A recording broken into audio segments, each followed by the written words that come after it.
whether in game or via vids, I've always been keen to encourage as many people as possible to try higher end battle content. And by that I mean Unreal and Extreme Trials, Savage, Criterion, and even Ultimates. And right now is a fantastic time to get involved. I feel passionate on the subject given my own origin story, which was riddled with nerves, anxiety and self-doubt. I played FF14 for 7 years post 2.0 launch before I plucked up the courage to finally try out an Extreme Trial, with that first foray being Hades Extreme in patch 5.1.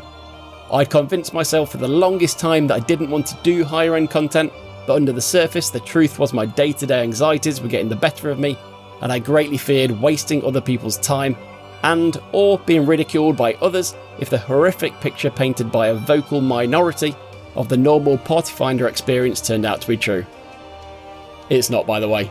The Party Finder should in no way be feared, and in fact I previously put together a vid including steps to solving the Party Finder, which I'll put a link to in my description. And though certain individuals will hate me for saying it, if you come across anyone telling you their Party Finder experiences are constantly toxic, then I'm afraid to say that person might actually need to self-reflect a little, being the one common player within all those toxic groups. So why now? Why is right now an especially good time to get involved? Zurvan. The latest Unreal trial, Containment Bay Z1T9, is, in my personal opinion, the best bridge in terms of difficulty between normal content and current extreme trials that I've seen since Ultima Unreal. Unreals are old sub-level 90 extreme trials uplifted to level 90. And before ever doing one, I honestly assumed they were probably much harder than current extremes, somehow beefed up given the name.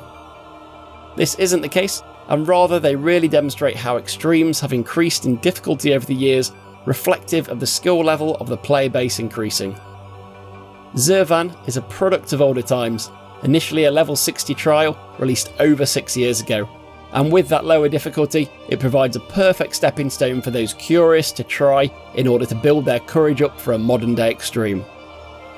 The Unreals are great versus just doing any old sub-level 90 trial, as given the uplift you'll be able to practice with your full level 90 ability set as opposed to a synced down version at a lower level.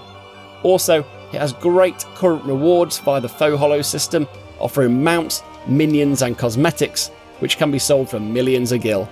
And of course, being relevant content, you'll find a ton more people willing to give it a go versus older sync content. Zurvan, while easier than Endwalker Extremes, also still offers some really solid fundamentals of battle content design, which once learned will aid you throughout your journey. Things like reading the boss's cast bar for name variations, which could mean run towards or away from the boss, the importance of stacking tightly with your group, very specific positioning for things like the saw mechanic, waiting for cast to finish for AoE baits, and generally just paying attention / keeping focus are all present and will serve you very well throughout higher end content. Remember in my fearful days, while YouTube guides were pivotal to me for prepping and building confidence going in, seeing 15-20 minute guides for a fight like Zurvan only served to fuel my anxiety over its complexity. So for Zurvan, I was keen to get something out as succinct as possible, and I'll leave a link to my guide to the fight, which I was able to clock in at under 3 minutes. I'll also link to my guide on Faux Hollows, but to save you going to that vid, if you just want to know how to unlock Unreals in your duty finder, then just head to Idleshire to find the level 80 quest Fantastic Mr. Foe. All done. Like and subscribe to complete the duty.